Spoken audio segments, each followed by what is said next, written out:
The unruly bones of Beowulf. Okay. So again, notes down here, cup of tea here,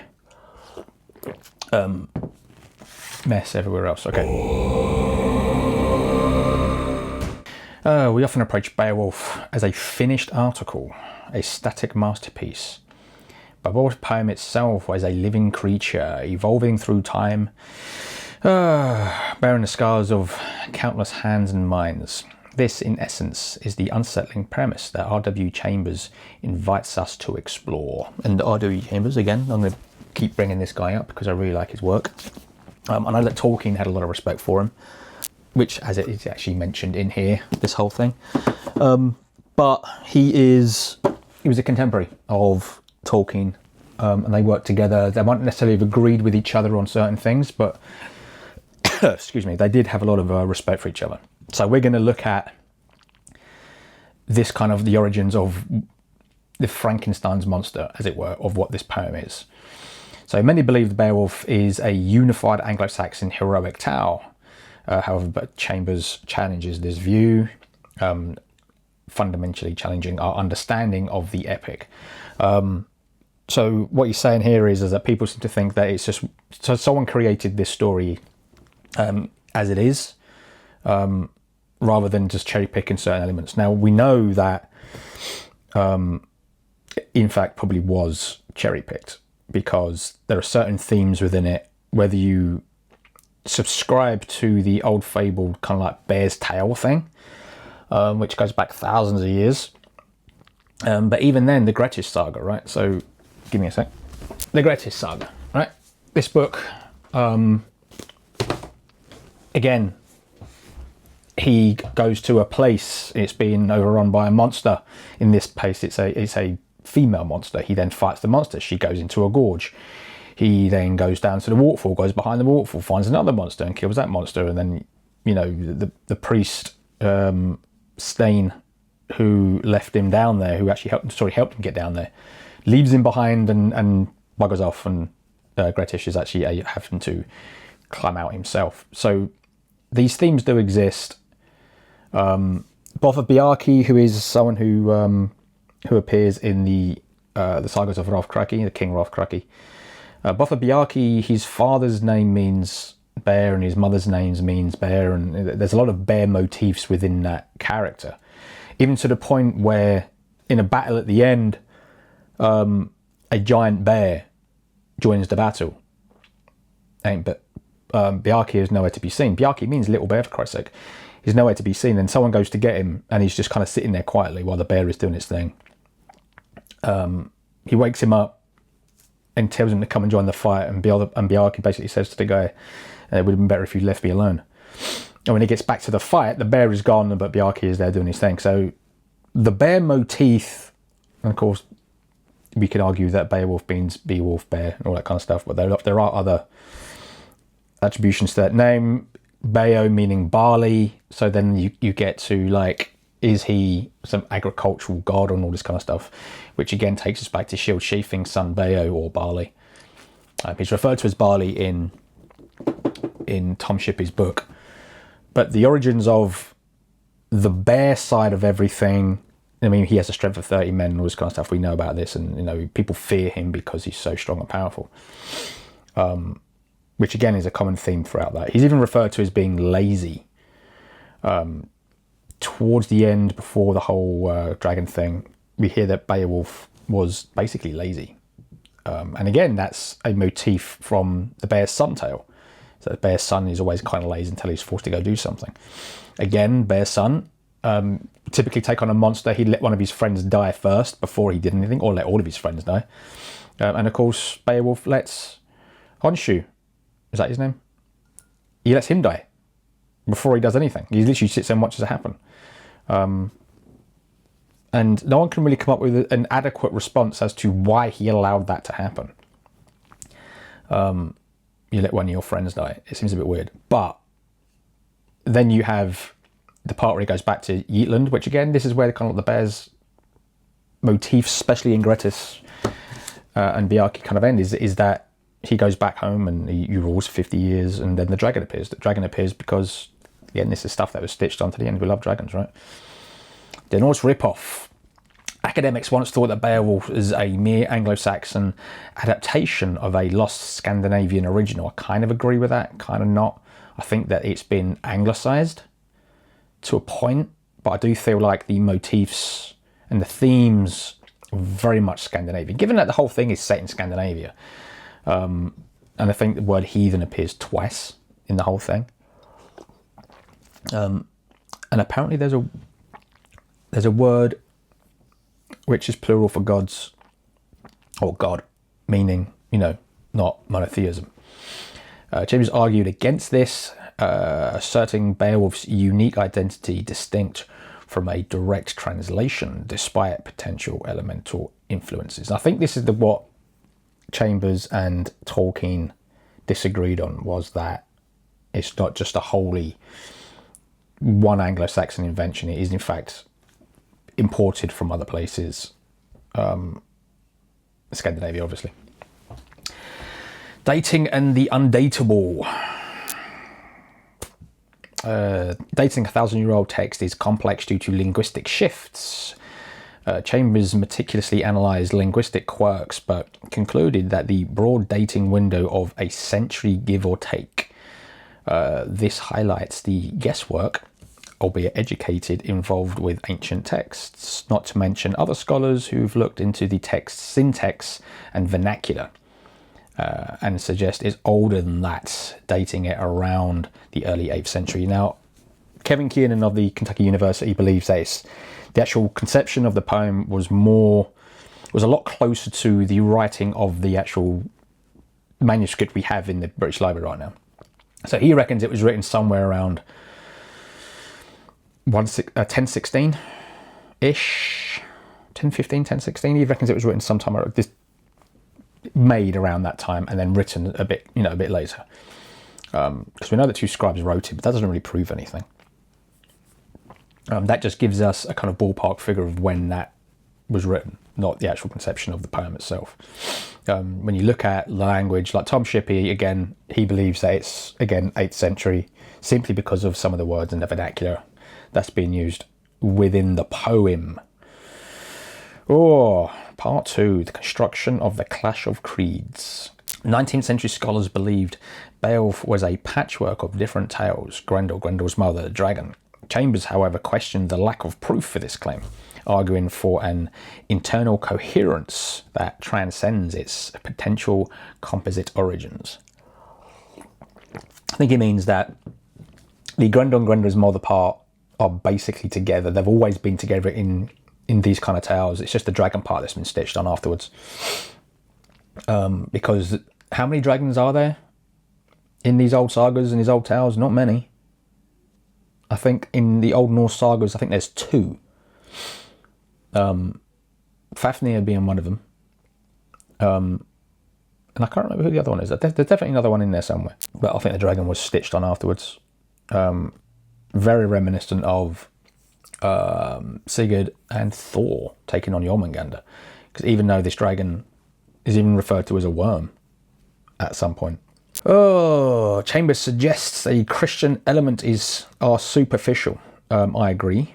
Which others argue for the poem's deep moral Christian core. This dynamic tension of old gods and new gives Beowulf its enduring power, making it a profound meditation on the morality, fate, and redemption. The messy, contradictory soul of the people caught between 2 worlds. I read somewhere that a lot of people, I think it was in Iceland, when they were writing down the sagas, people were literally looking over their shoulder to make sure that they were adhering to, Christian beliefs. And then you've got Alcuin, which we'll get to in just a second. So, Paganism Vs Christianity. The blend of brawny pagan warriors and genteel Christian piety is puzzling to some. Is the Christian influence a superficial addition or integral? Alcuin story. If you know this, he shamed a monk for talking about Ingild, who again appears in Beowulf, but he has his own thing. And Ingild was quite popular and quite famous at that time. And he was talking about Ingild in a service in a church, and of course Alcuin wrote him a letter that basically said, what does Ingild have to do with Christ? Basically saying, stop talking about this stuff. And this was around the same time that we think Beowulf was written as well. So you've got Beowulf being written as potentially an Old Norse story, a saga or whatever. And it's being Christianized to placate the people that are looking over your shoulder, what you're writing down, or at least the stories that you're presenting to these people. Because you'll be singing these things to in a court or in a bar or a pub. I don't have bars, but pubs, taverns, whatever. And if there are Christians in there, they might not necessarily want to hear about pagans and heathens and all this kind of stuff. Like I said, heathen appears in it like twice. But when you keep talking about God and leaving the battle in God's hands, you know, the victor will be the one that God favors the most. And you mention heathens and whatnot, they're more likely going to sit and listen to a story about a hero if they think that hero is Christian, rather than, you know, Norse. Chambers suggests some Christian elements are superficial, while others argued the poem's deep moral Christian core. Yeah, I mean, that can easily be artificially added. We know that. We see it everywhere today. Artificial shit being added to history. Let's change history because it suits our ideology better. But this is exactly what that is. They're changing the story to better suit their current ideology, right? When that ideology at this point being Christianity. They want to tell the story about this hero, but they don't want to, you know, pay the price for talking about pagans and pagan heroes, which you shouldn't be doing. And so it was very skillfully inserted in, Christianity was very skillfully inserted into the story, even though it's set before Christianity was even a thing in Scandinavia. But how would they know that? We know that because we have the ability of hindsight. They probably wouldn't have known that. Part 3, Chambers, Unflinching Truth and a Lingering Enigma.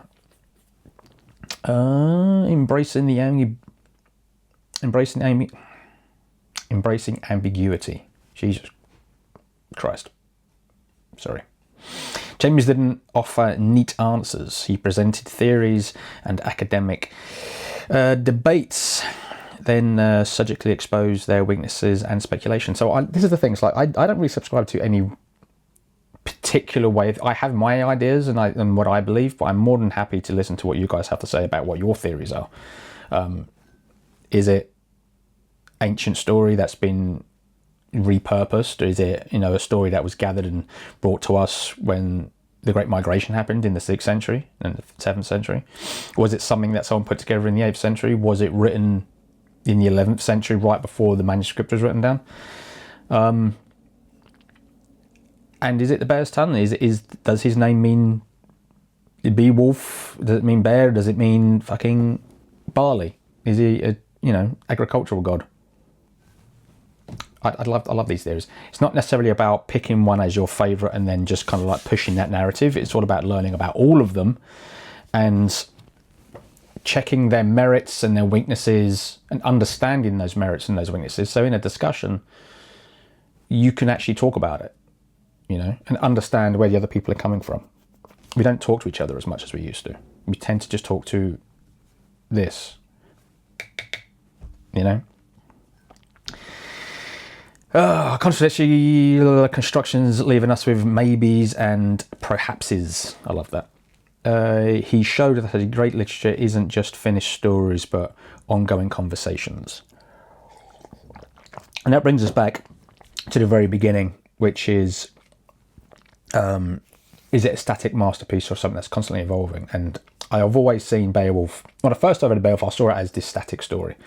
But then you start learning about it. You start reading books like Chambers and Tom Shippey, and you realise that everyone has their own opinion about this thing, and every opinion changes the way you feel about the poem. So I've always seen it now I always see it as this thing that's constantly changing. It's not this static thing. It's, I don't know what the word is, but it's just constantly in flux, as it were, I think. And I like that. I like the idea that it's not this thing. So in 100 years, someone might read the same books that I've read. And if I write a book in the future on this subject, they might read that. And they'll have similar opinions. They won't have this definitive, this is it. And I'm kind of hoping that we never, ever come to this agreement that, yes, this is what it is. You know, I always hope that it's always this changing thing, this undulating thing that just keeps on changing. Chambers wants us to appreciate the questions, to embrace the ambiguities, rather than demand quick, easy answers. Absolutely. He reaffirms Beowulf's status, not just as an ancient text, but as a perpetual intellectual challenge. Yes, please. It keeps the brain matter going. An enigma that continues to reward and occasionally confound anyone brave enough to dive into its rich, layered depths. Into its reach, you fucking idiot. Into its rich, layered depths. And yeah, I can't disagree with that. I like the fact that every single time I read a different book on the subject, it's usually a very slightly different take on the situation, or very different, and I really like it. Sometimes I read things, I'm just kind of like, no, just no. Like the whole, it's based off of Beowulf and Beowulf, who were Mercian kings in the 9th century. No, because it's my belief as well that it was conceived before that. So yeah, I think it was conceived in the 8th century, not the 9th century. So there we are. Sip. Oh, we're at 17 minutes. Okay. This is going to be a long one. Now, as much as I would... Oh, this is me, I think. I think I wrote this part. Now, as much as I would love to have definite answers for everything, the cold, hard facts don't give us that. Just more questions, and everyone and their mother has answers to a theory. Personally, I love reading about other people's ideas. I think I've done it already. Frankly, I have no opinion on the origin. I think I do, actually. Beowulf's origins are always a mystery, and I'm fine with that. I really am. I truly, really, really am.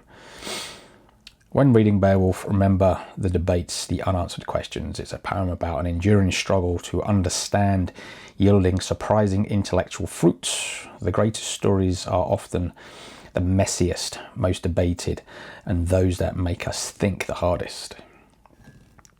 I'm going to leave it there because I've run out of things to say, frankly. The YouTube algorithm thinks you'll like this video. Happy Fridays. I've completed my series, my Heroes of Beowulf That Aren't Beowulf series. Go give that a watch. I'll put the playlist link in the description below. Don't forget to subscribe if you're not subscribed. Like the video if you like the video, and I'll see you probably Wednesday for the next one. Take it easy.